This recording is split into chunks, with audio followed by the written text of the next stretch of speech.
전기는 꺼져도 말은 켜지네요. 랜턴 불빛이 벽에 떨렸습니다.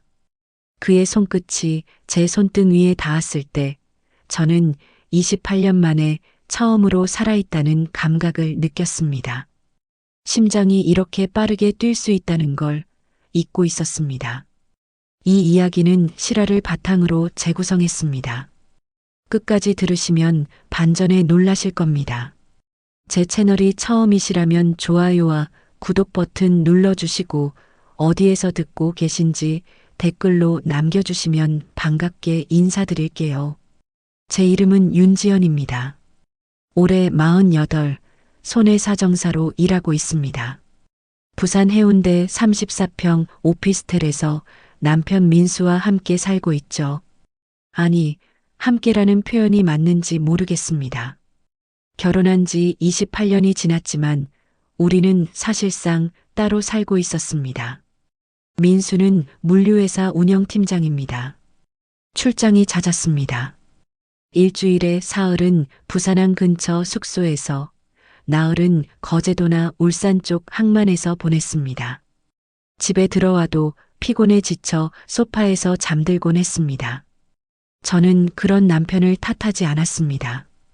어쩌면 저도 그 고요함이 편했는지도 모릅니다. 그날은 화요일 오후였습니다.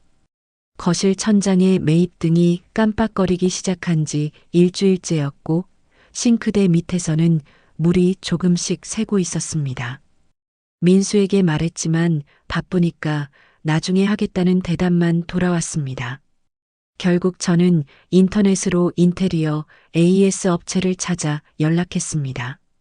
오후 3시 초인종이 울렸습니다. 문을 열었을 때 저는 그의 눈을 먼저 봤습니다. 강승호라고 자신을 소개한 그 남자는 성실해 보이는 눈빛을 가지고 있었습니다. 작업복을 단정하게 입은 그는 35 정도로 보였습니다.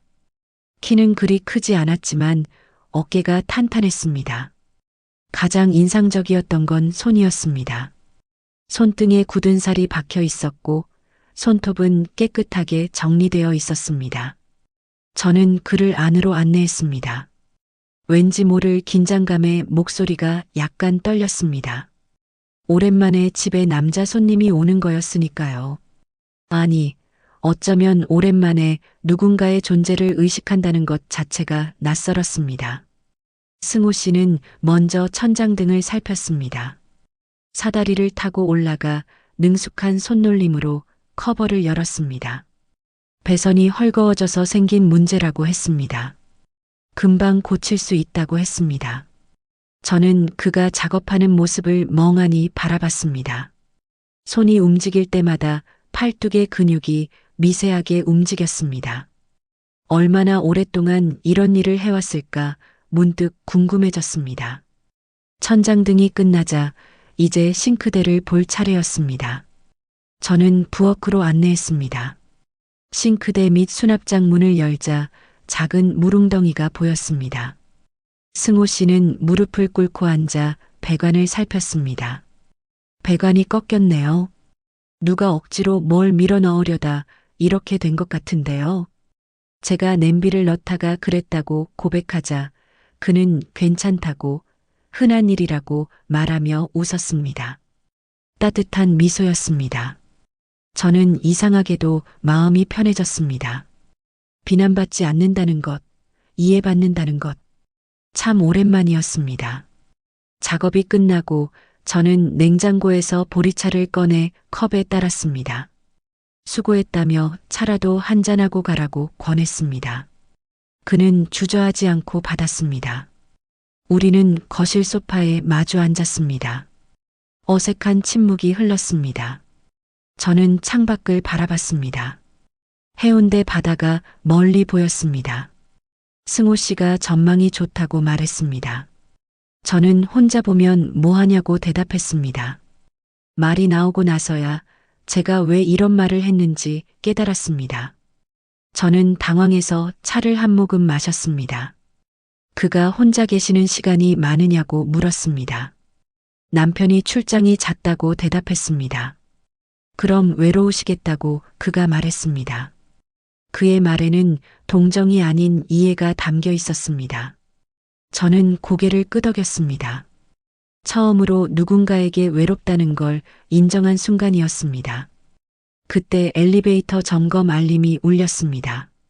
건물 관리실에서 보낸 문자였습니다. 저는 1층까지 안내해 드리겠다고 했습니다. 계단이 어두워서 그렇다고 둘러댔지만 사실은 조금 더 함께 있고 싶었습니다.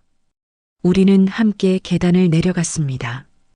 비상등만 켜진 계단은 정말 어두웠습니다. 발소리만 울렸습니다. 7층쯤 내려왔을 때 승호 씨가 먼저 말을 꺼냈습니다. 이 동네 바람 세죠? 네, 제 마음도요. 저는 농담처럼 말했습니다. 하지만 반은 진담이었습니다. 그는 멈춰서서 저를 돌아봤습니다. 어두운 계단 창으로 들어오는 빛이 그의 얼굴을 반쯤 비쳤습니다. 조심하라고, 바람에 조심하라고 그가 낮게 말했습니다. 저는 가슴이 두근거렸습니다. 1층에 도착했을 때 승호 씨는 명함을 한 장 꺼내 건넸습니다. 혹시 또 문제 생기면 연락 달라고 했습니다. 저는 명함을 받아들었습니다. 손끝이 스쳤습니다. 짧은 접촉이었지만 제 손끝은 한참 동안 따뜻했습니다. 마치 전기가 통한 것처럼 손가락 끝에서 팔목까지 미세한 전율이 올라왔습니다. 그가 현관문을 나섰습니다. 저는 문틈 사이로 그의 뒷모습이 복도 끝으로 사라질 때까지 바라봤습니다. 왜인지 문을 닫기가 아쉬웠습니다. 그날 밤 저는 소파에 앉아 있었습니다. 민수는 역시 출장 중이었습니다. 거실에는 승호 씨가 벗어놓았던 작업 장갑 냄새가 아직 남아있는 것 같았습니다. 아니, 어쩌면 제 착각이었을지도 모릅니다. 하지만 저는 그 냄새를 찾으려 소파 쿠션을 들었다 놨다를 반복했습니다. 명함을 들여다봤습니다. 강승호, 인테리어 AS 전문. 저는 명함을 화장대 서랍에 조심스럽게 넣었습니다. 그리고 거울 속 제 얼굴을 봤습니다. 이상했습니다. 분명 아무것도 하지 않았는데 뺨이 약간 붉어져 있었습니다. 그날 이후 화요일이 기다려졌습니다. 일주일이 지났습니다. 그 사이 저는 3번이나 명함을 꺼내봤습니다.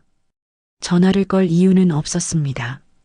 천장등도 싱크대도 멀쩡했으니까요. 하지만 제 마음속 어딘가가 고장났다는 걸 저는 알고 있었습니다. 화요일 아침 커피를 내리다가 식탁 다리가 흔들린다는 걸 발견했습니다. 아니, 발견했다기보다 찾아냈다는 표현이 맞을지도 모릅니다. 손으로 일부러 흔들어 보기도 했습니다. 정말 흔들렸습니다. 저는 휴대폰을 들었습니다. 명함에 적힌 번호를 눌렀습니다. 3번의 신호음 끝에 그의 목소리가 들렸습니다. 목소리만으로도 그가 웃고 있다는 걸 알 수 있었습니다. 식탁 다리가 흔들린다고 말했습니다. 오후에 시간이 되냐고 물었습니다. 저는 괜찮다고 언제든 좋다고 대답했습니다. 너무 빨리 대답한 것 같아 얼굴이 뜨거워졌습니다. 그가 그럼 3시쯤 방문하겠다고 했습니다. 저는 평소보다 일찍 집안 정리를 시작했습니다. 진공 청소기를 돌리고 창문을 열어 바람을 들였습니다. 화장대 앞에 앉았습니다. 거울을 보며 고민했습니다. 립스틱을 발라야 할까 말아야 할까? 결국 옅은 핑크색을 발랐습니다. 그러고는 휴지로 한번 눌러 색을 빼냈습니다. 너무 티나면 안 되니까요. 오후 3시 정확히 약속 시간에 초인종이 울렸습니다. 문을 열었을 때 그는 지난번과 똑같은 작업복을 입고 있었습니다. 하지만 제 눈에는 다르게 보였습니다. 더 선명하게, 더 또렷하게 보였습니다. 그가 식탁을 살폈습니다. 다리를 흔들어 보더니 나사가 헐거워졌다고 말했습니다. 공구함에서 드라이버를 꺼냈습니다. 무릎을 꿇고 앉아 나사를 조였습니다. 저는 그의 옆에 서서 지켜봤습니다. 손이 움직일 때마다 손등의 힘줄이 도드라졌습니다. 빠릿한 손놀림이었습니다. 일을 아는 사람의 손이었습니다. 작업은 금방 끝났습니다. 그가 일어서려다 휘청거렸습니다. 오래 쪼그려 앉아 있어서 다리가 저린 것 같았습니다. 저는 본능적으로 그의 팔을 붙잡았습니다. 처음으로 그의 체온을 느꼈습니다. 작업복 너머로 전해지는 따뜻함, 단단한 팔뚝의 감촉. 1초였을까, 2초였을까? 시간이 멈춘 것 같았습니다. 그가 괜찮다며 웃었습니다. 저는 얼른 손을 뺐습니다. 미안하다고 말했습니다. 그가 아니라고 잡아줘서 고맙다고 말했습니다. 우리는 잠시 서로를 바라봤습니다. 그의 눈빛이 지난주와 달랐습니다. 조금 더 깊어진 것 같았습니다. 저는 또 보리차를 내왔습니다. 이번엔 찻잔도 조금 더 예쁜 걸로 골랐습니다. 우리는 소파에 앉았습니다.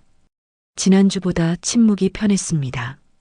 어색하지 않은 고요함이었습니다. 승호 씨가 먼저 말을 꺼냈습니다.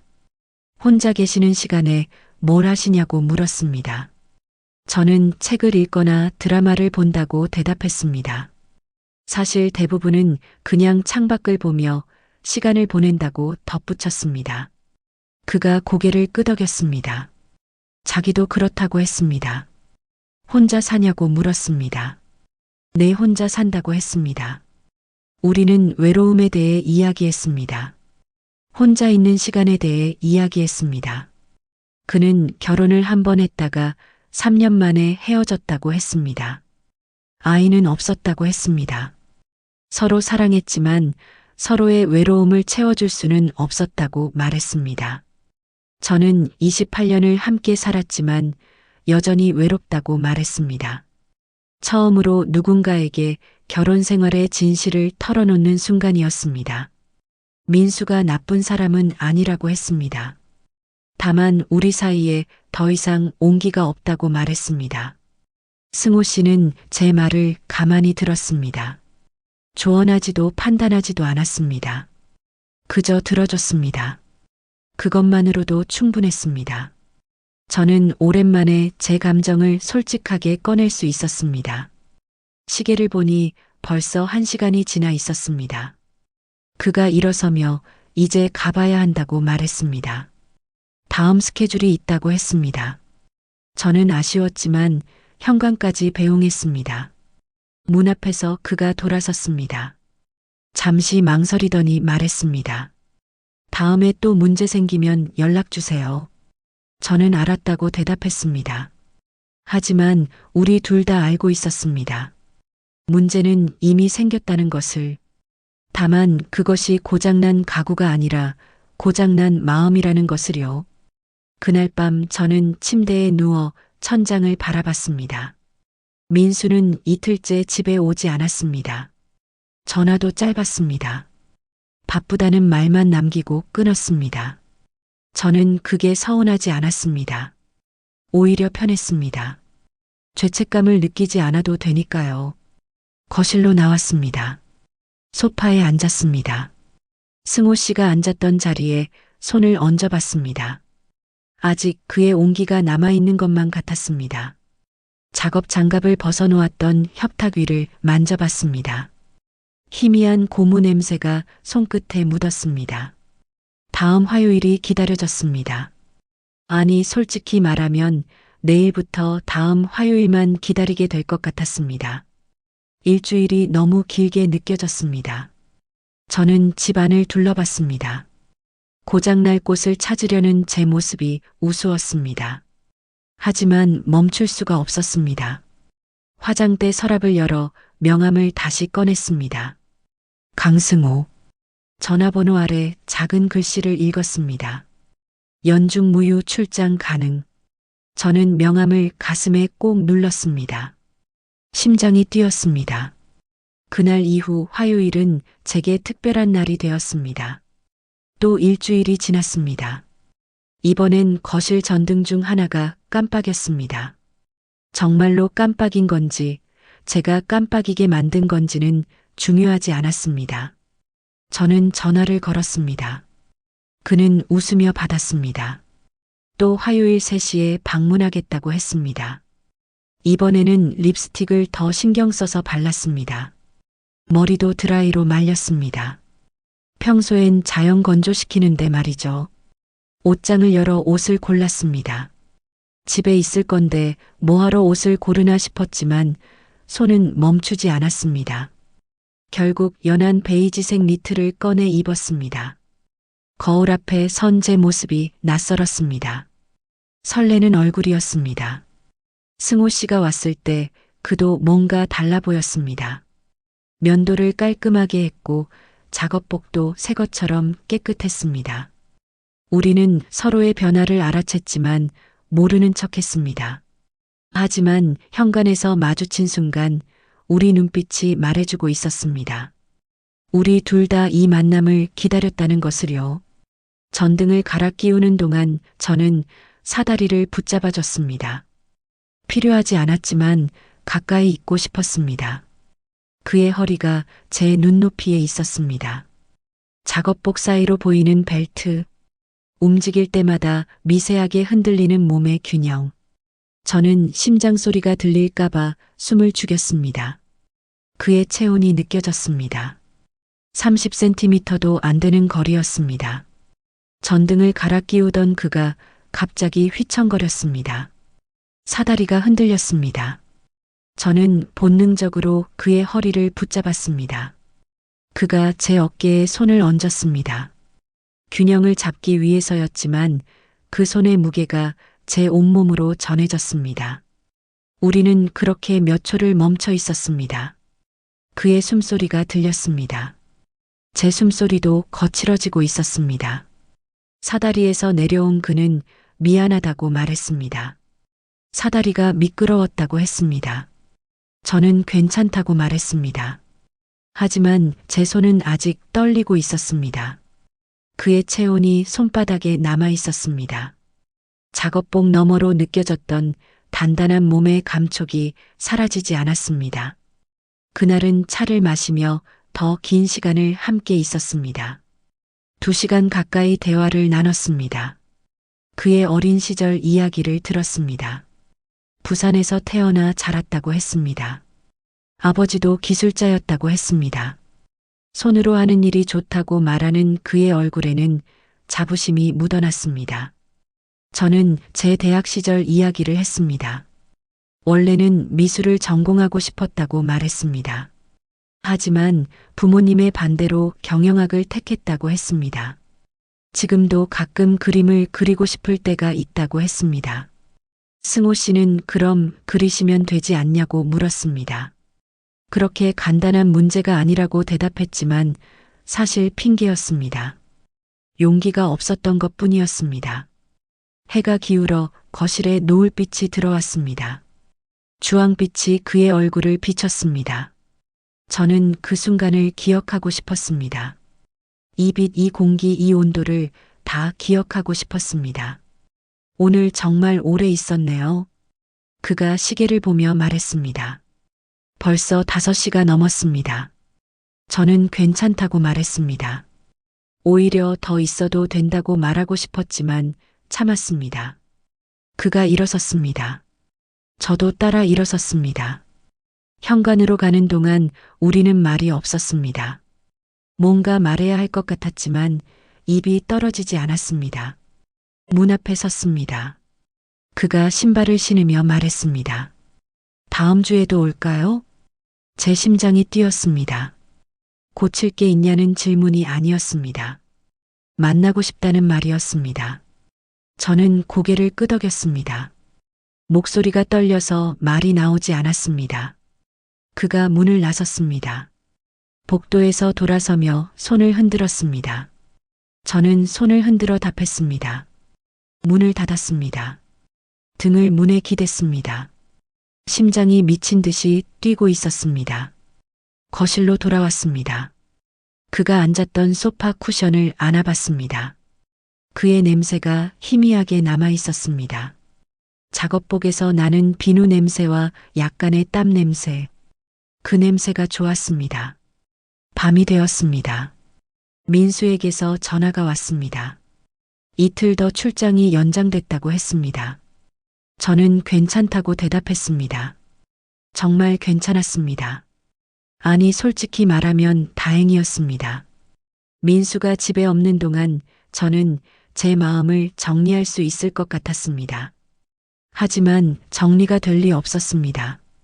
침대에 누워서도 승호 씨 생각뿐이었습니다. 사다리 위에서 흔들렸을 때 제 손이 잡았던 그의 허리, 작업복 너머로 느껴졌던 체온, 어깨에 얹혔던 그의 손의 무게, 그 모든 게 생생했습니다.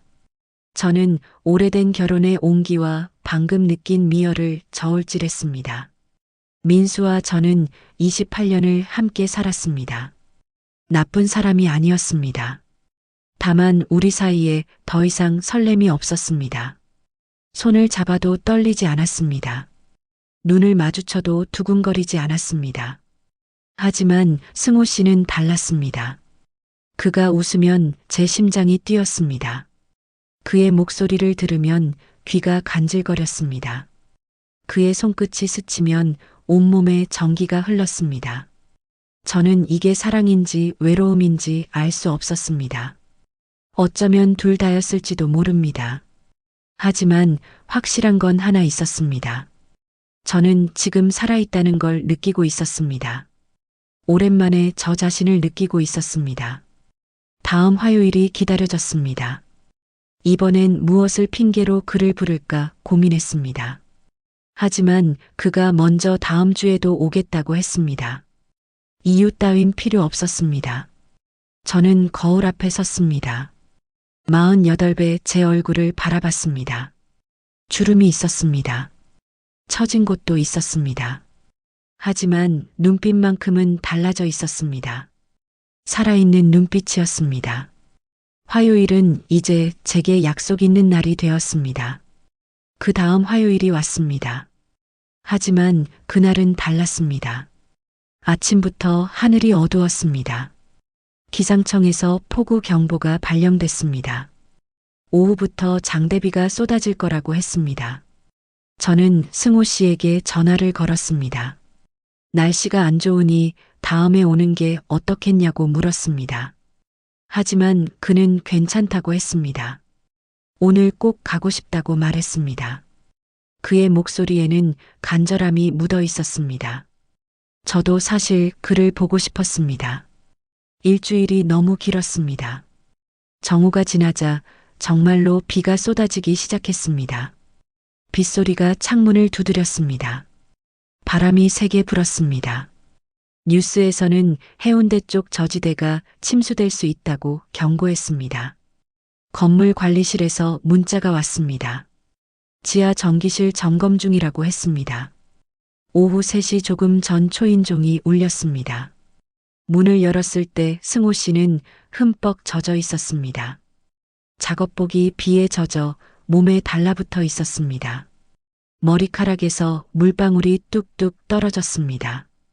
들어오세요, 얼른. 저는 그를 안으로 끌어들였습니다. 현관에 물이 고였습니다. 저는 화장실에서 수건을 가져왔습니다. 그에게 건넸습니다. 그가 머리를 닦았습니다. 저는 또 다른 수건으로 그의 어깨를 닦아줬습니다. 자연스럽게 손이 움직였습니다. 마치 오래전부터 해왔던 것처럼요. 그가 제 손을 잡았습니다. 수건을 쥔 제 손 위에 그의 손이 얹혔습니다. 우리는 움직임을 멈췄습니다. 눈이 마주쳤습니다. 빗소리만 들렸습니다. 감사합니다. 그가 낮게 말했습니다. 저는 아무 말도 할 수 없었습니다. 가슴이 터질 것 같았습니다. 갑자기 전기가 나갔습니다. 불이 모두 꺼졌습니다. 창밖은 먹구름으로 어두웠고 집안은 순식간에 암흑이 되었습니다. 저는 깜짝 놀라 작은 비명을 질렀습니다. 승호 씨가 제 손을 꽉 잡았습니다. 괜찮습니다. 제가 여기 있어요. 그의 목소리가 어둠 속에서 들렸습니다. 저는 그의 손을 꽉 쥐었습니다. 따뜻했습니다. 든든했습니다. 승호 씨는 공구함에서 랜턴을 꺼냈습니다. 불을 켰습니다. 희미한 불빛이 현관을 비췄습니다. 우리는 거실로 갔습니다. 랜턴을 테이블 위에 놓았습니다. 불빛이 벽에 우리의 그림자를 만들었습니다. 그림자가 흔들렸습니다. 저는 초를 찾으러 주방으로 갔습니다. 서랍을 뒤졌지만 초는 없었습니다. 다시 거실로 돌아왔습니다. 승호 씨는 소파에 앉아 있었습니다. 랜턴 불빛이 그의 얼굴을 반쯤 비추고 있었습니다. 명암이 또렷했습니다. 초가 없네요. 괜찮습니다. 이 불빛이면 충분해요. 저는 그의 옆에 앉았습니다. 평소보다 가까이 앉았습니다. 어두워서 그랬다고 스스로를 속였습니다. 빗소리가 창문을 두드렸습니다. 바람이 휘파람을 불었습니다. 우리는 한동안 아무 말 없이 앉아 있었습니다. 승호 씨가 먼저 말을 꺼냈습니다. 전기는 꺼져도 말은 켜지네요. 저는 그를 돌아봤습니다. 그도 저를 보고 있었습니다. 랜턴 불빛이 우리 사이에서 떨리고 있었습니다. 지금은 당신만 보여요. 제가 말했습니다. 제 목소리가 떨렸습니다. 하지만 거짓말은 아니었습니다. 정말로 그만 보였습니다. 어둠 속에서 그의 존재만 선명했습니다. 그의 손이 제 손등 위에 올려졌습니다. 천천히 조심스럽게, 마치 제가 도망갈까봐 두려워하는 것처럼. 저는 손을 뒤집어 그의 손을 잡았습니다. 손가락이 엉켰습니다. 우리는 손을 꽉 쥐었습니다. 말보다 숨이 먼저 가까워졌습니다. 그의 숨소리가 들렸습니다. 제 숨소리도 거칠어졌습니다. 랜턴 불빛이 흔들렸습니다. 그림자가 벽에서 춤을 췄습니다. 우리는 선을 넘지 않으려 애썼습니다. 손을 잡은 것만으로도 벅찼습니다. 이 이상 가면 안 된다는 걸 알았습니다. 하지만 몸은 저절로 가까워지고 있었습니다. 어깨가 닿았습니다. 팔이 스쳤습니다. 체온이 섞였습니다. 그가 제 얼굴을 향해 몸을 돌렸습니다. 저도 그를 향해 돌아앉았습니다. 우리는 마주봤습니다. 10cm도 안 되는 거리였습니다. 그의 눈동자에 랜턴 불빛이 반짝였습니다. 제 얼굴이 그의 눈에 비쳤습니다. 우리 이러면 안 되는 거 아시죠? 그가 속삭였습니다. 저는 고개를 끄덕였습니다. 알고 있었습니다. 하지만 멈출 수가 없었습니다. 알아요. 하지만 제 말이 끝나기도 전에 그의 손이 제 뺨을 감쌌습니다. 따뜻한 손바닥이었습니다. 저는 눈을 감았습니다. 그의 이마가 제 이마에 닿았습니다. 숨이 섞였습니다. 심장이 터질 것 같았습니다. 우리는 그렇게 한참을 있었습니다. 키스하지 않았습니다. 하지만 키스보다 더 깊은 무언가가 오갔습니다. 숨결채운 떨림. 그 모든 것이 말보다 더 많은 걸 전했습니다. 손끝이 먼저 약속을 깨뜨렸습니다. 그의 손가락이 제 목덜미를 타고 내려왔습니다. 제 손은 그의 가슴에 닿아 있었습니다. 작업복 너머로 심장 박동이 느껴졌습니다.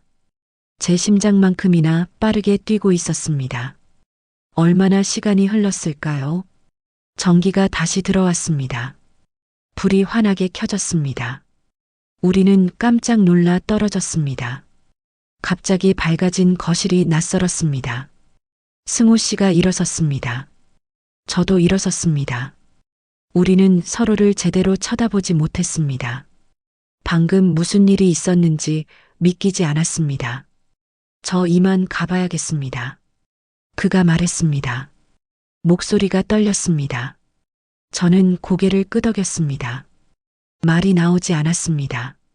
현관까지 배웅했습니다. 문 앞에서 그가 돌아섰습니다. 다음 주에 또 뵐까요? 저는 고개를 끄덕였습니다. 그가 문을 나갔습니다. 문을 닫았습니다. 등을 문에 기대고 주저앉았습니다. 온몸이 떨렸습니다. 그날 밤 저는 잠을 이루지 못했습니다. 그의 손길이 아직 피부에 남아 있었습니다. 그의 숨결이 아직 귓가에 맴돌았습니다. 저는 선을 넘었습니다. 아직 완전히 넘지는 않았지만 발끝은 이미 선 너머에 있었습니다. 다음 화요일이 두려우면서도 기다려졌습니다. 그날 이후 화요일은 약속 있는 날이 되었습니다.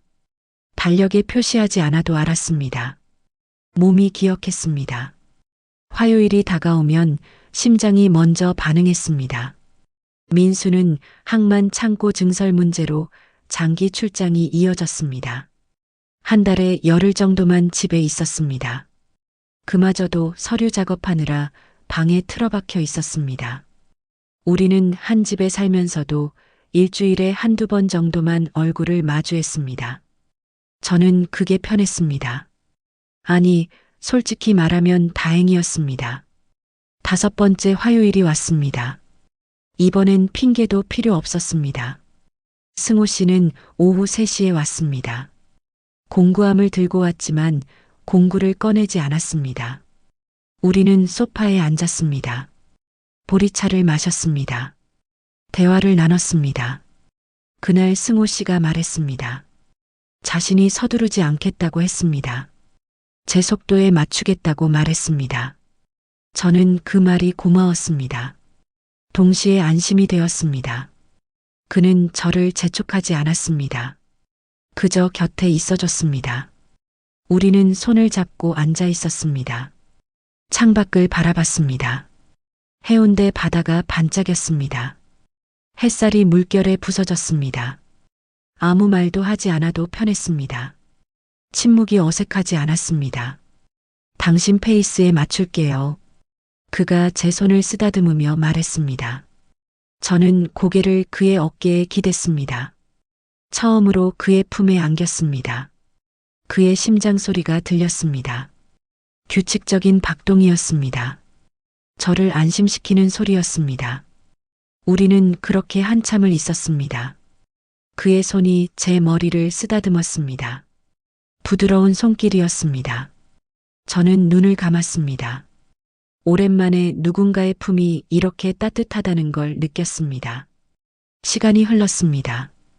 해가 기울었습니다. 거실에 노을빛이 들어왔습니다. 주황빛이 우리를 감쌌습니다. 승호 씨가 제 턱을 들어 올렸습니다. 우리는 눈을 마주쳤습니다. 그가 천천히 얼굴을 가까이 했습니다. 입술이 닿았습니다. 부드러웠습니다. 조심스러웠습니다.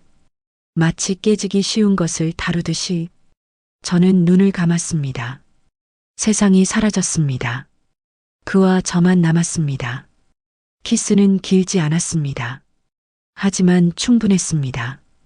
얼마나 오랫동안 이런 떨림을 느끼지 못했는지 깨달았습니다. 민수와 마지막으로 키스한 게 언제였는지 기억도 나지 않았습니다. 몇 년 전이었을까요? 아니, 어쩌면 그보다 더 오래전이었을지도 모릅니다. 우리는 떨어졌습니다. 서로를 바라봤습니다. 승호 씨의 눈빛이 깊었습니다. 제 눈에 비친 제 모습도 달라 보였습니다. 살아있는 여자였습니다. 그날 이후 우리는 조금씩 가까워졌습니다.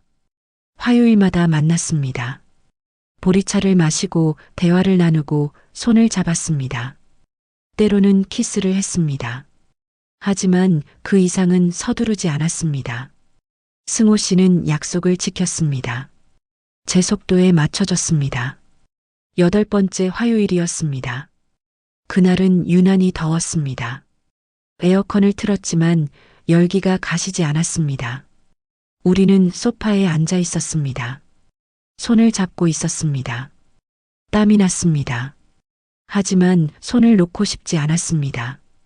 승호 씨가 말했습니다. 목이 마르다고 했습니다. 저는 냉장고에서 시원한 물을 가져왔습니다. 그가 물을 마셨습니다. 목젖이 움직였습니다. 저는 그 모습을 지켜봤습니다. 왜인지 목이 말랐습니다. 물을 다 마신 그가 저를 봤습니다. 제가 그를 봤습니다. 우리는 아무 말 없이 서로를 응시했습니다. 공기가 무거웠습니다. 긴장감이 흘렀습니다. 그가 일어섰습니다. 저도 일어섰습니다. 그가 제 손을 잡았습니다. 침실 쪽으로 걸었습니다. 저는 따라갔습니다. 심장이 터질 것 같았습니다. 두려웠습니다. 동시에 원했습니다. 침실 문 앞에서 멈췄습니다. 승호 씨가 물었습니다. 괜찮냐고 물었습니다. 정말 괜찮냐고 다시 물었습니다. 저는 고개를 끄덕였습니다. 손이 떨렸지만 확신은 있었습니다. 문을 열었습니다. 침실로 들어갔습니다. 커튼을 쳤습니다. 방이 어두워졌습니다. 희미한 빛만 들어왔습니다. 우리는 침대가에 섰습니다. 그가 제 얼굴을 두 손으로 감쌌습니다. 이마에 입을 맞췄습니다.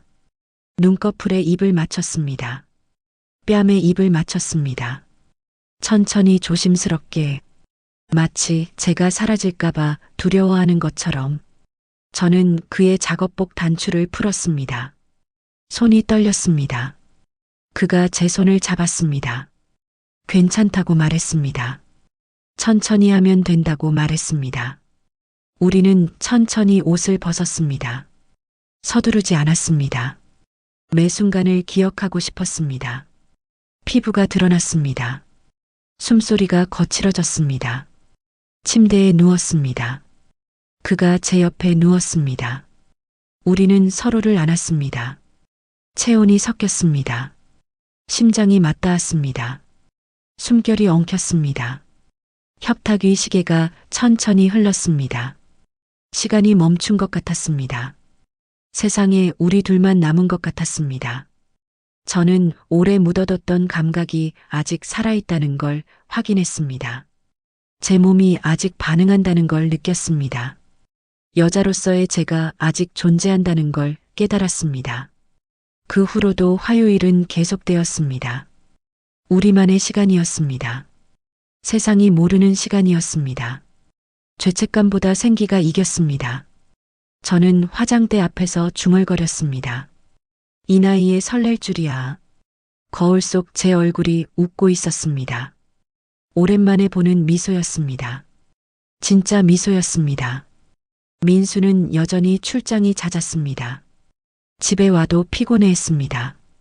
저에게 관심이 없었습니다. 저도 민수에게 관심이 없었습니다. 우리는 부부라는 이름만 남은 남남이었습니다. 저는 그게 슬프지 않았습니다.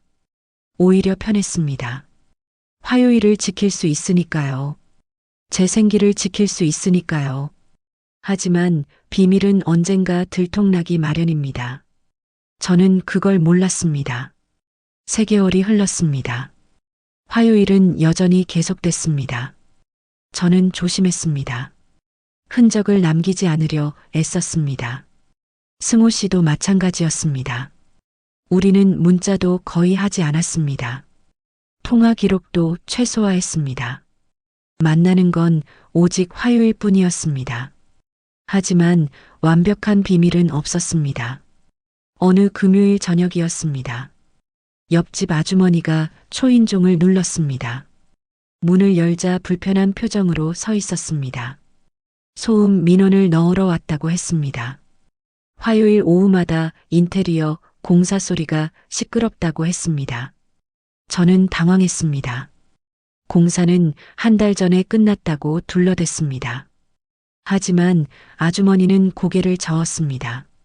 매주 화요일마다 남자가 오는 걸 봤다고 했습니다. 공구함을 들고 온다고 했습니다. 저는 얼굴이 화끈거렸습니다. AS 기사가 정기 점검을 온다고 변명했습니다. 아주머니는 의심스러운 눈으로 저를 봤습니다. 알겠다며 돌아갔습니다. 하지만 그 눈빛이 불편했습니다. 그날 밤 민수가 집에 왔습니다. 오랜만이었습니다.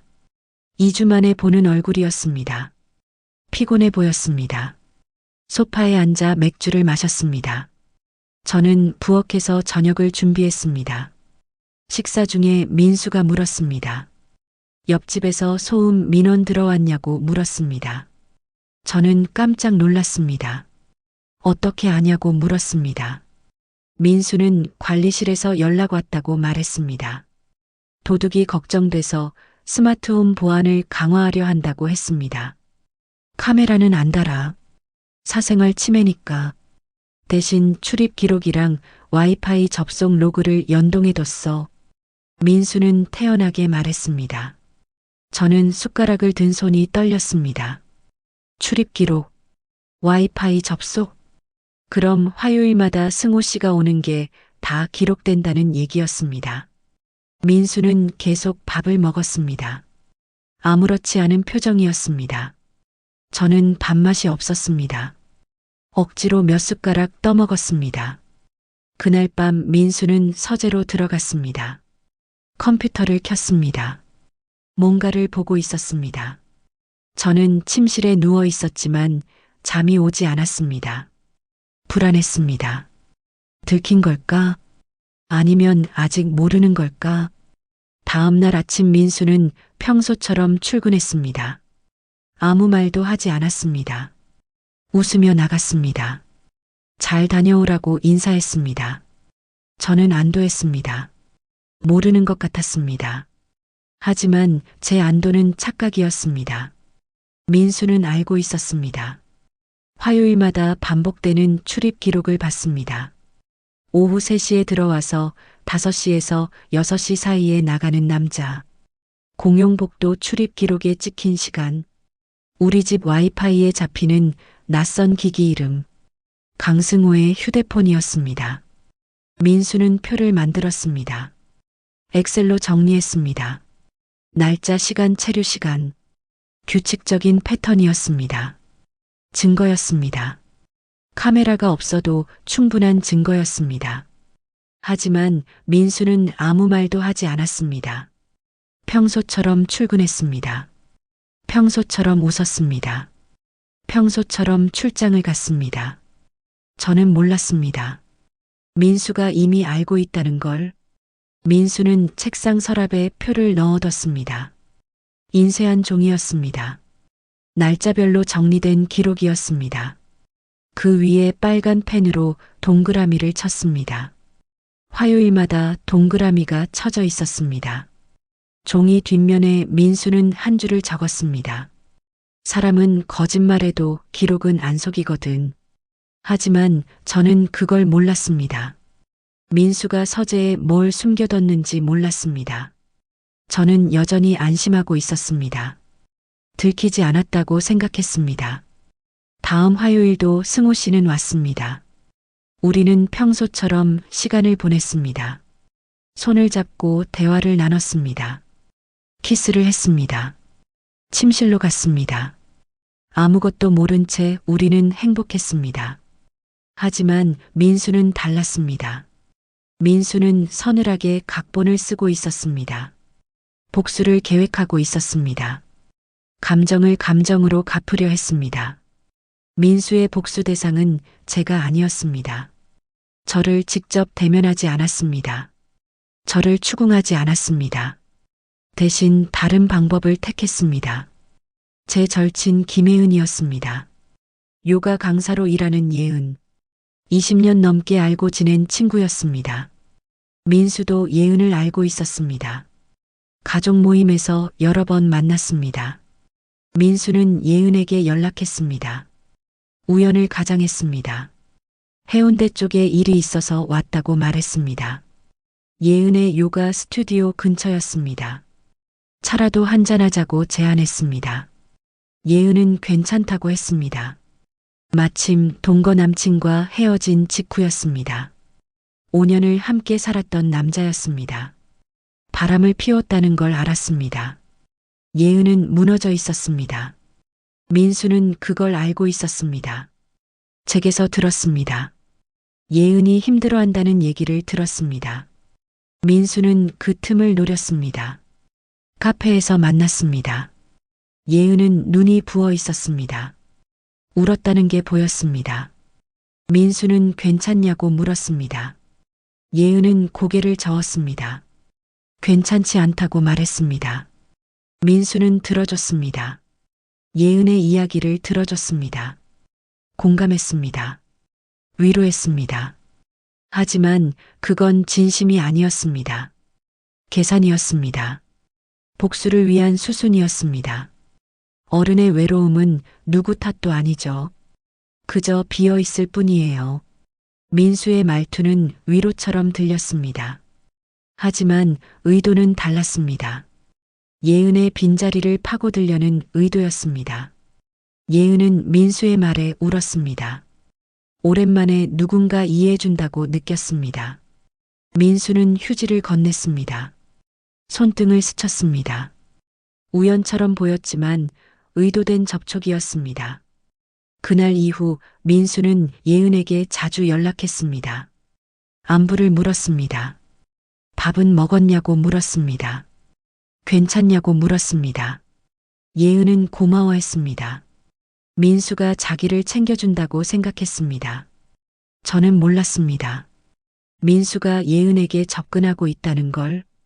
저는 여전히 화요일만 생각하고 있었습니다. 승호 씨만 생각하고 있었습니다. 민수는 서늘하게 웃었습니다. 아무도 모르게 각본을 써내려갔습니다. 복수의 칼날을 갈았습니다. 그 칼날이 누구를 향할지 저는 알지 못했습니다. 민수는 평소와 다름없이 출근했습니다. 웃으며 집을 나섰습니다. 저는 그 미소가 진짜라고 믿었습니다. 민수가 아무것도 모른다고 생각했습니다.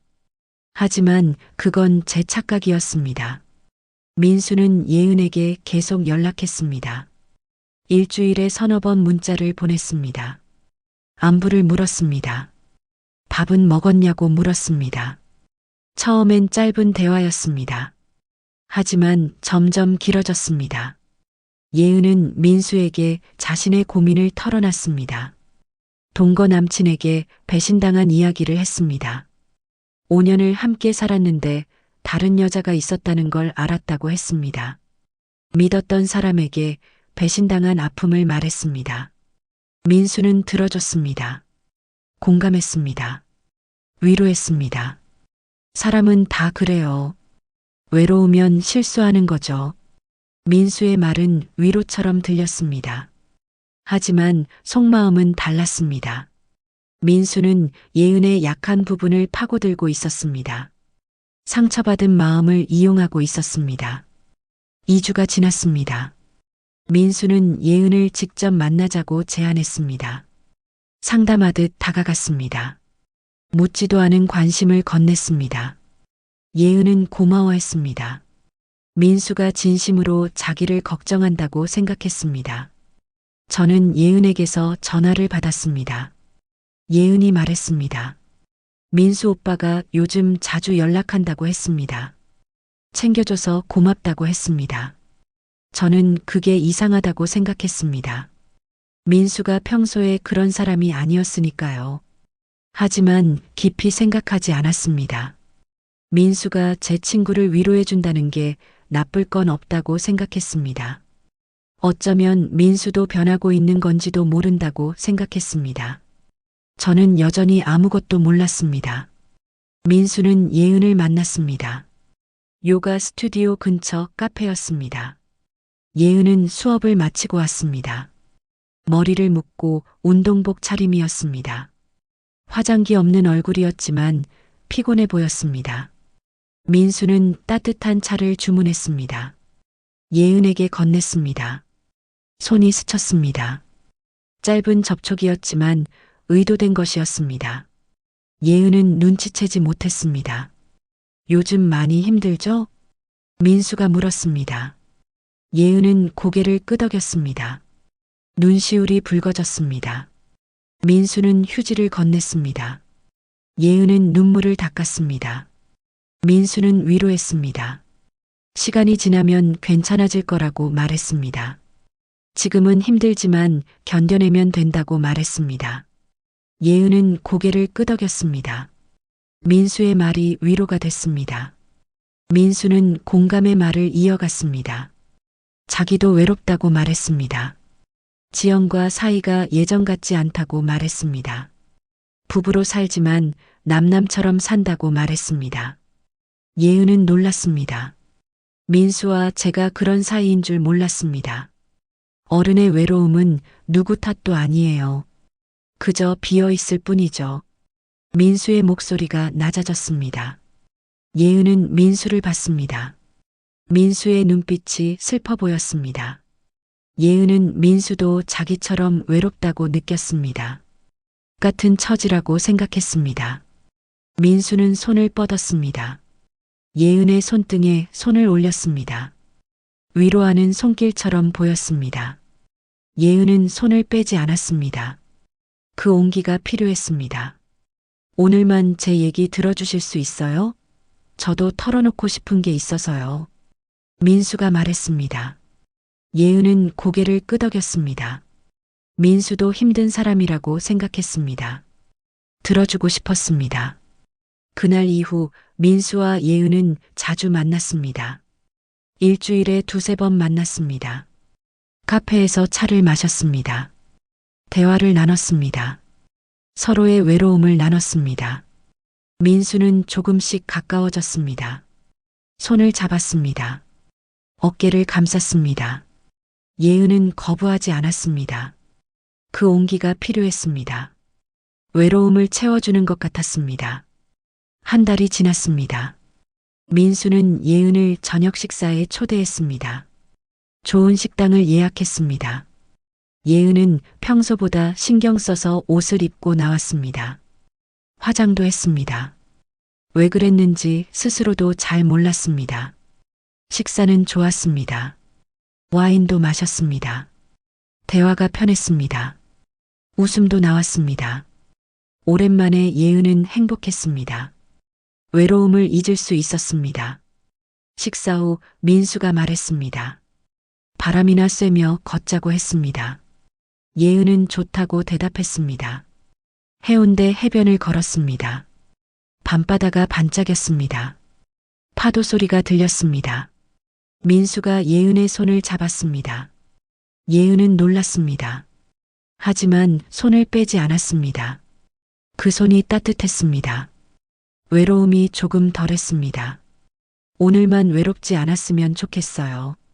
아무도 모르게. 민수가 속삭였습니다. 예은의 귓가에 민수의 숨소리가 닿았습니다. 예은의 심장이 뛰었습니다. 이러면 안 된다는 걸 알았습니다. 민수는 친구의 남편이었습니다. 하지만 외로움이 이성을 이겼습니다. 예은의 고개가 아주 조금 아래로 끄덕여졌습니다. 민수는 미소 지었습니다.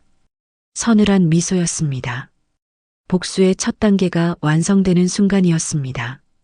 민수는 예은을 호텔로 데려갔습니다. 해운대에 있는 조용한 호텔이었습니다. 체크인했습니다. 엘리베이터를 탔습니다. 복도를 걸었습니다. 방문을 열었습니다. 예은은 떨렸습니다. 두려웠습니다. 동시에 원했습니다. 외로움을 채우고 싶었습니다. 누군가의 온기가 필요했습니다. 민수는 예은을 안았습니다. 등을 쓰다듬었습니다. 머리를 쓰다듬었습니다. 괜찮다고 속삭였습니다. 천천히 하면 된다고 말했습니다. 공감의 말이 칼날이 되는 법을 민수는 알고 있었습니다. 위로가 유혹이 되는 법을 알고 있었습니다. 외로움이 약점이 되는 법을 알고 있었습니다. 그날 밤 민수는 복수를 완성했습니다. 감정을 감정으로 갚았습니다. 배신을 배신으로 되돌려줬습니다. 하지만 그 칼날은 예은을 향한 것이 아니었습니다. 저를 향한 것이었습니다. 저는 여전히 아무것도 몰랐습니다.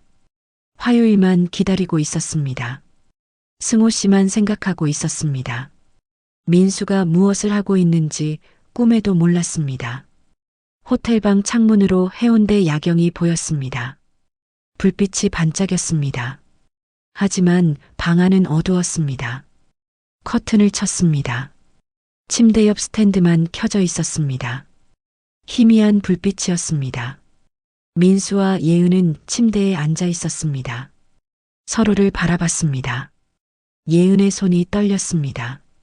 민수가 그 손을 잡았습니다. 괜찮다고 말했습니다. 천천히 하면 된다고 말했습니다. 과장도 없었습니다. 미화도 없었습니다. 그저 서로의 빈자리를 메웠습니다. 외로움과 외로움이 만났습니다. 상처와 상처가 부딪혔습니다. 온기가 필요한 두 사람이 서로를 안았습니다. 예은은 울었습니다. 민수의 품에 안겨 울었습니다.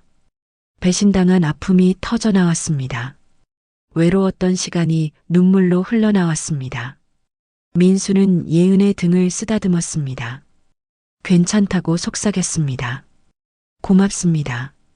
예은이 눈물을 닦으며 말했습니다. 민수는 웃었습니다. 따뜻한 미소처럼 보였습니다. 하지만 그 미소 뒤에 감춰진 진실을 예은은 몰랐습니다. 가족이니까요. 민수가 말했습니다. 가족. 그 단어가 예은을 안심시켰습니다. 죄책감을 덜어줬습니다. 친구의 남편과 이런 일을 했다는 죄책감을. 하지만 가족이라는 말이 그걸 정당화시켜주는 것 같았습니다. 밤이 깊었습니다. 예은은 민수의 팔베개를 베고 누워 있었습니다.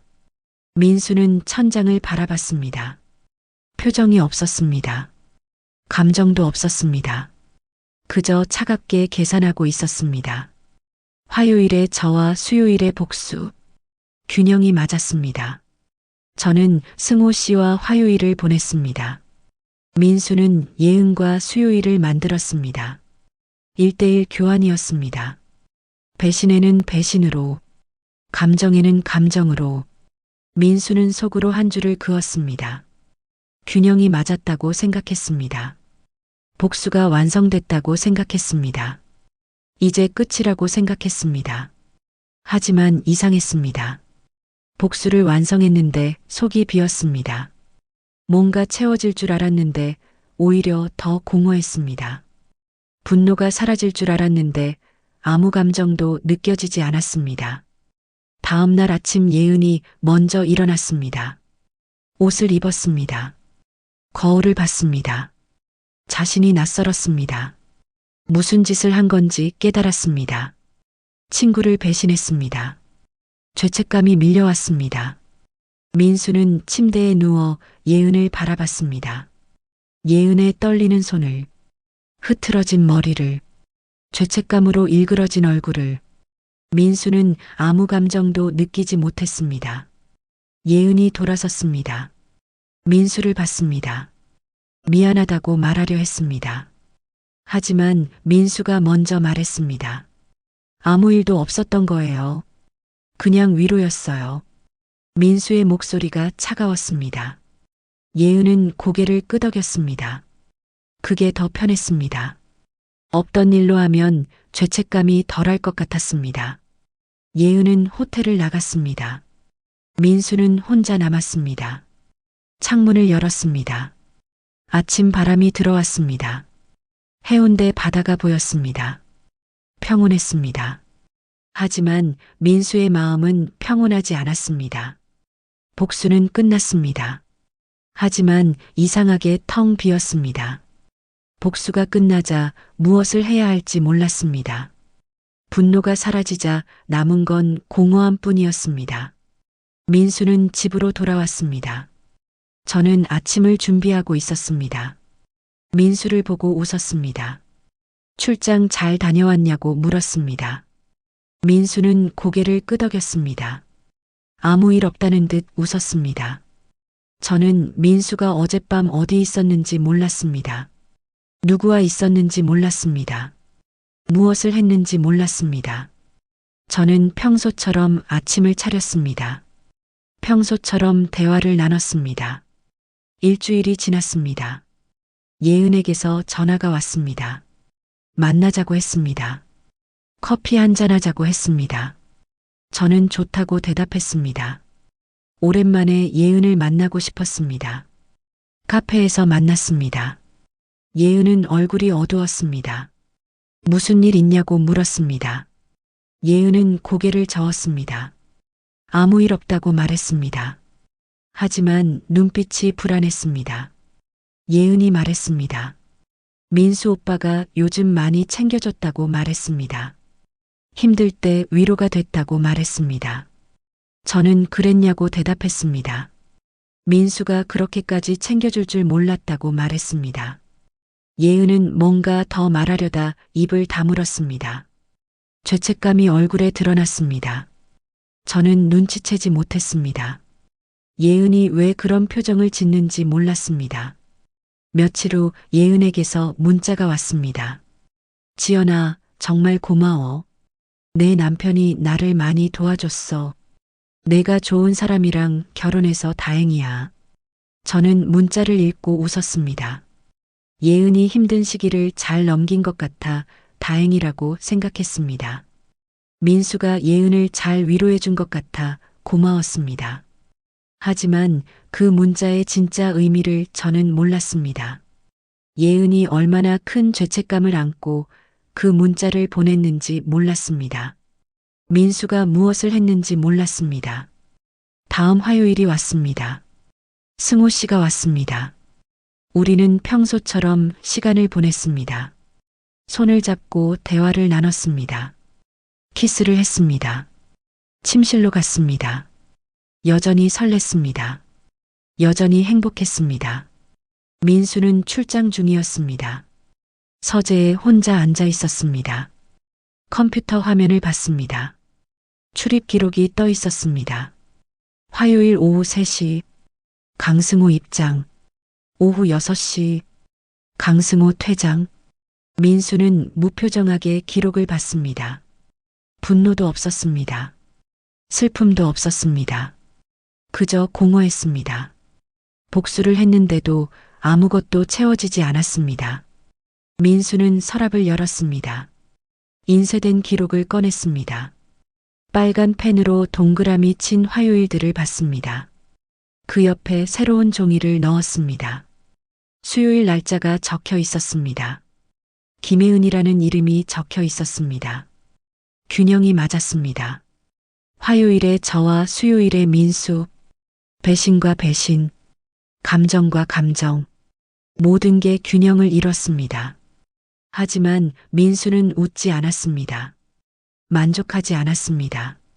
복수가 끝났는데 속이 더 비었습니다. 뭔가 잘못됐다는 걸 느꼈습니다. 하지만 무엇이 잘못됐는지 알 수 없었습니다. 저는 여전히 몰랐습니다. 민수가 무엇을 했는지, 예은과 무슨 일이 있었는지, 모든 게 균형을 이루고 있다는 걸. 저는 그저 화요일을 기다리며 살았습니다. 한 달이 흘렀습니다. 모든 게 평온해 보였습니다. 저는 화요일에 승호 씨를 만났습니다. 민수는 출장을 다녔습니다. 예은은 문자를 보냈습니다. 모든 게 제자리인 것 같았습니다. 하지만 그건 폭풍 전 고요함이었습니다. 호텔방 창문으로 해운대 야경이 보였습니다. 불빛이 반짝였습니다. 하지만 방 안은 어두웠습니다. 커튼을 쳤습니다. 침대 옆 스탠드만 켜져 있었습니다. 희미한 불빛이었습니다. 민수와 예은은 침대에 앉아 있었습니다. 서로를 바라봤습니다. 예은의 손이 떨렸습니다. 민수가 그 손을 잡았습니다. 괜찮다고 말했습니다. 천천히 하면 된다고 말했습니다. 과장도 없었습니다. 미화도 없었습니다. 그저 서로의 빈자리를 메웠습니다. 외로움과 외로움이 만났습니다. 상처와 상처가 부딪혔습니다. 온기가 필요한 두 사람이 서로를 안았습니다. 예은은 울었습니다. 민수의 품에 안겨 울었습니다. 배신당한 아픔이 터져나왔습니다. 외로웠던 시간이 눈물로 흘러나왔습니다. 민수는 예은의 등을 쓰다듬었습니다. 괜찮다고 속삭였습니다. 고맙습니다. 예은이 눈물을 닦으며 말했습니다. 민수는 웃었습니다. 따뜻한 미소처럼 보였습니다. 하지만 그 미소 뒤에 감춰진 진실을 예은은 몰랐습니다. 가족이니까요. 민수가 말했습니다. 가족. 그 단어가 예은을 안심시켰습니다. 죄책감을 덜어줬습니다.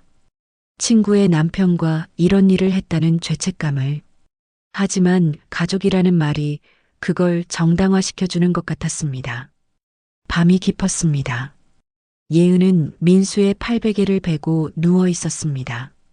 민수는 천장을 바라봤습니다. 표정이 없었습니다. 감정도 없었습니다. 그저 차갑게 계산하고 있었습니다. 화요일에 저와 수요일에 복수. 균형이 맞았습니다. 저는 승호 씨와 화요일을 보냈습니다. 민수는 예은과 수요일을 만들었습니다. 1대1 교환이었습니다. 배신에는 배신으로, 감정에는 감정으로, 민수는 속으로 한 줄을 그었습니다. 균형이 맞았다고 생각했습니다. 복수가 완성됐다고 생각했습니다. 이제 끝이라고 생각했습니다. 하지만 이상했습니다. 복수를 완성했는데 속이 비었습니다. 뭔가 채워질 줄 알았는데 오히려 더 공허했습니다. 분노가 사라질 줄 알았는데 아무 감정도 느껴지지 않았습니다. 다음 날 아침 예은이 먼저 일어났습니다. 옷을 입었습니다. 거울을 봤습니다. 자신이 낯설었습니다. 무슨 짓을 한 건지 깨달았습니다. 친구를 배신했습니다. 죄책감이 밀려왔습니다. 민수는 침대에 누워 예은을 바라봤습니다. 예은의 떨리는 손을, 흐트러진 머리를, 죄책감으로 일그러진 얼굴을. 민수는 아무 감정도 느끼지 못했습니다. 예은이 돌아섰습니다. 민수를 봤습니다. 미안하다고 말하려 했습니다. 하지만 민수가 먼저 말했습니다. 아무 일도 없었던 거예요. 그냥 위로였어요. 민수의 목소리가 차가웠습니다. 예은은 고개를 끄덕였습니다. 그게 더 편했습니다. 없던 일로 하면 죄책감이 덜할 것 같았습니다. 예은은 호텔을 나갔습니다. 민수는 혼자 남았습니다. 창문을 열었습니다. 아침 바람이 들어왔습니다. 해운대 바다가 보였습니다. 평온했습니다. 하지만 민수의 마음은 평온하지 않았습니다. 복수는 끝났습니다. 하지만 이상하게 텅 비었습니다. 복수가 끝나자 무엇을 해야 할지 몰랐습니다. 분노가 사라지자 남은 건 공허함 뿐이었습니다. 민수는 집으로 돌아왔습니다. 저는 아침을 준비하고 있었습니다. 민수를 보고 웃었습니다. 출장 잘 다녀왔냐고 물었습니다. 민수는 고개를 끄덕였습니다. 아무 일 없다는 듯 웃었습니다. 저는 민수가 어젯밤 어디 있었는지 몰랐습니다. 누구와 있었는지 몰랐습니다. 무엇을 했는지 몰랐습니다. 저는 평소처럼 아침을 차렸습니다. 평소처럼 대화를 나눴습니다. 일주일이 지났습니다. 예은에게서 전화가 왔습니다. 만나자고 했습니다. 커피 한잔하자고 했습니다. 저는 좋다고 대답했습니다. 오랜만에 예은을 만나고 싶었습니다. 카페에서 만났습니다. 예은은 얼굴이 어두웠습니다. 무슨 일 있냐고 물었습니다. 예은은 고개를 저었습니다. 아무 일 없다고 말했습니다. 하지만 눈빛이 불안했습니다. 예은이 말했습니다. 민수 오빠가 요즘 많이 챙겨줬다고 말했습니다. 힘들 때 위로가 됐다고 말했습니다. 저는 그랬냐고 대답했습니다. 민수가 그렇게까지 챙겨줄 줄 몰랐다고 말했습니다. 예은은 뭔가 더 말하려다 입을 다물었습니다. 죄책감이 얼굴에 드러났습니다. 저는 눈치채지 못했습니다. 예은이 왜 그런 표정을 짓는지 몰랐습니다. 며칠 후 예은에게서 문자가 왔습니다. 지연아, 정말 고마워. 내 남편이 나를 많이 도와줬어. 내가 좋은 사람이랑 결혼해서 다행이야. 저는 문자를 읽고 웃었습니다. 예은이 힘든 시기를 잘 넘긴 것 같아 다행이라고 생각했습니다. 민수가 예은을 잘 위로해 준 것 같아 고마웠습니다. 하지만 그 문자의 진짜 의미를 저는 몰랐습니다. 예은이 얼마나 큰 죄책감을 안고 그 문자를 보냈는지 몰랐습니다. 민수가 무엇을 했는지 몰랐습니다. 다음 화요일이 왔습니다. 승호 씨가 왔습니다. 우리는 평소처럼 시간을 보냈습니다. 손을 잡고 대화를 나눴습니다. 키스를 했습니다. 침실로 갔습니다. 여전히 설렜습니다. 여전히 행복했습니다. 민수는 출장 중이었습니다. 서재에 혼자 앉아 있었습니다. 컴퓨터 화면을 봤습니다. 출입 기록이 떠 있었습니다. 화요일 오후 3시, 강승호 입장. 오후 6시, 강승호 퇴장. 민수는 무표정하게 기록을 봤습니다. 분노도 없었습니다. 슬픔도 없었습니다. 그저 공허했습니다. 복수를 했는데도 아무것도 채워지지 않았습니다.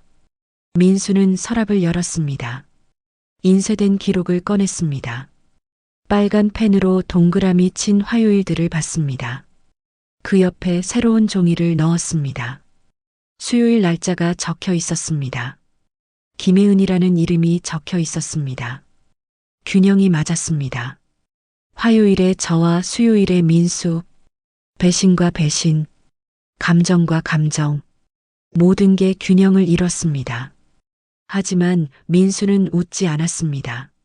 만족하지 않았습니다. 복수가 끝났는데 속이 더 비었습니다. 뭔가 잘못됐다는 걸 느꼈습니다. 하지만 무엇이 잘못됐는지 알 수 없었습니다. 저는 여전히 몰랐습니다. 민수가 무엇을 했는지, 예은과 무슨 일이 있었는지, 모든 게 균형을 이루고 있다는 걸.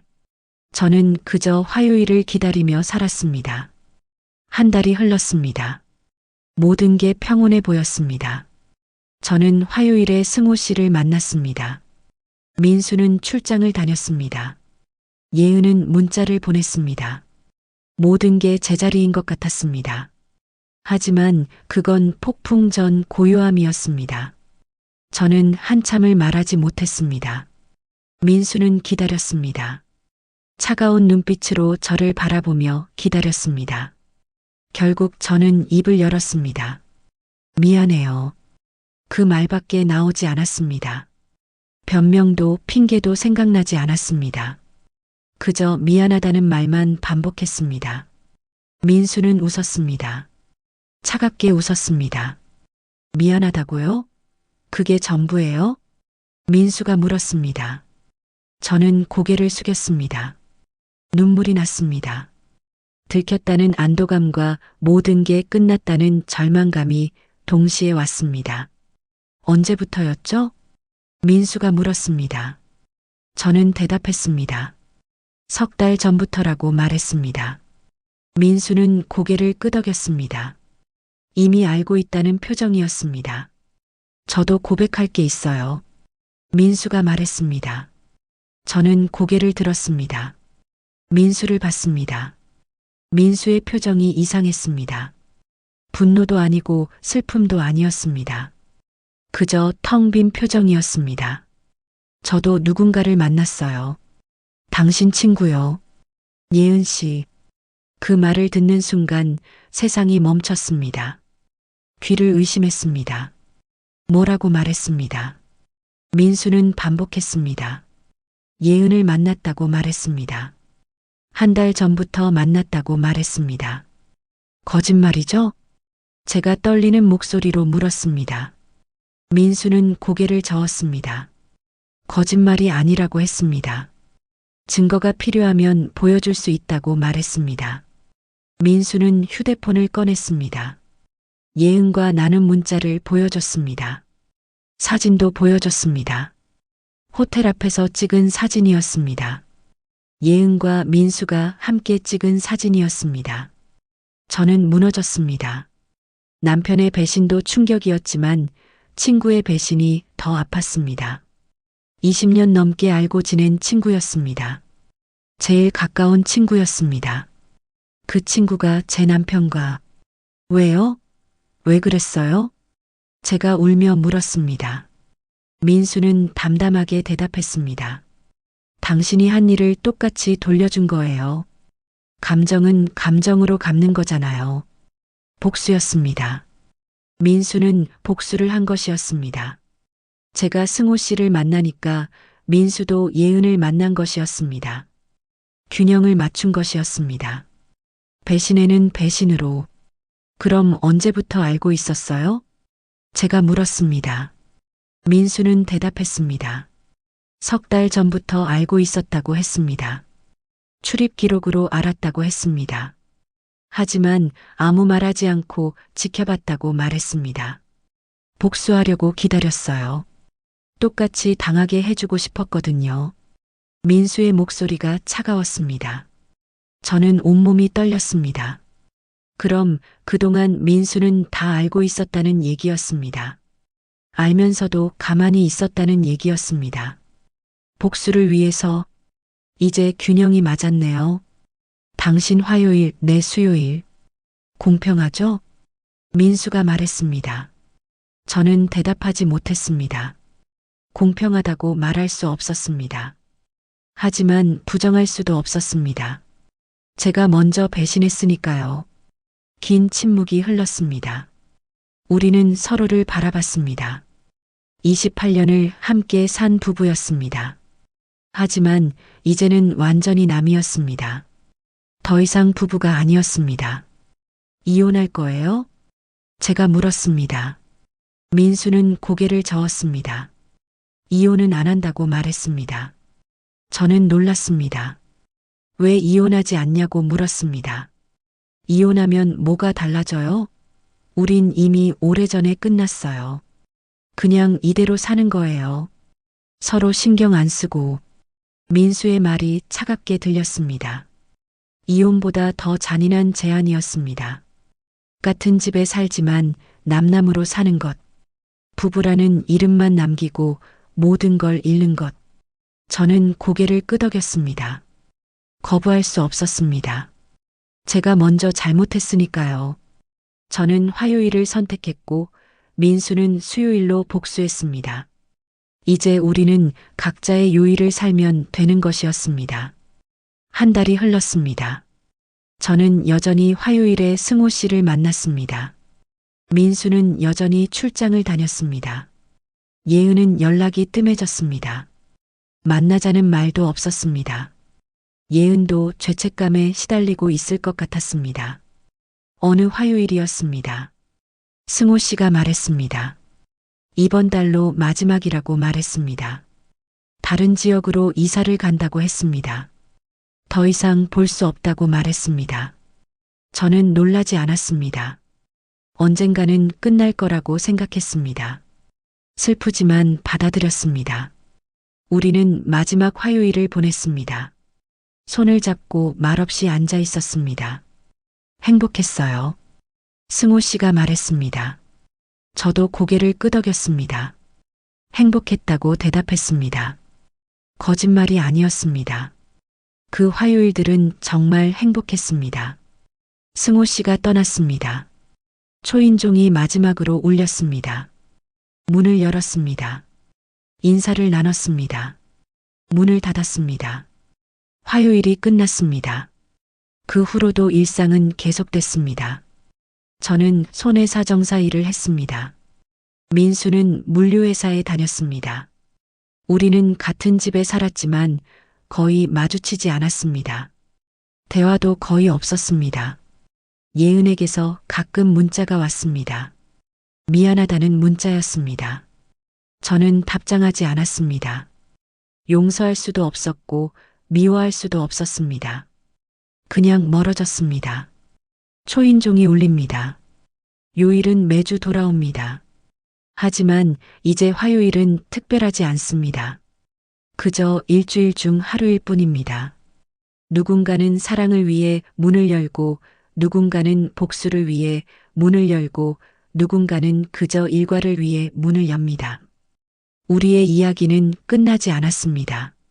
아니, 어쩌면 이미 오래전에 끝났는지도 모릅니다. 다만 아무도 전부를 모른 채 각자의 비밀을 끌어안고 살아갈 뿐입니다. 화요일은 돌아옵니다. 수요일도 돌아옵니다. 그리고 우리는 계속 살아갑니다. 아무도 모르는 사람들로. 이야기를 끝까지 들어주셔서 감사합니다.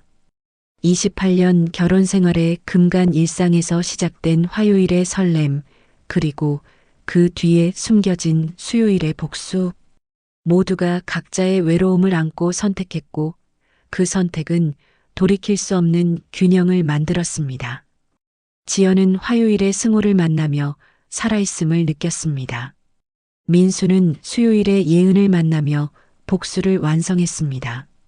하지만 그 누구도 행복하지 않았습니다. 복수는 공허함만 남겼고 사랑은 죄책감을 안겨줬습니다. 이 이야기는 배신과 복수에 관한 이야기지만 동시에 외로움과 선택에 관한 이야기입니다. 우리는 때로 외로움을 채우기 위해 잘못된 선택을 하고 그 선택은 예상치 못한 결과를 낳습니다. 여러분의 생각은 어떠신가요? 누구의 잘못이 더 크다고 생각하시나요? 아니면 모두가 피해자인 동시에 가해자일까요? 이 영상이 좋으셨다면 좋아요와 구독 부탁드립니다. 알림 설정까지 해두시면 새로운 이야기를 가장 먼저 만나보실 수 있습니다. 댓글로 여러분의 생각을 나눠주세요. 모든 댓글 읽어보고 있습니다. 다음에도 더 좋은 이야기로 찾아뵙겠습니다. 감사합니다.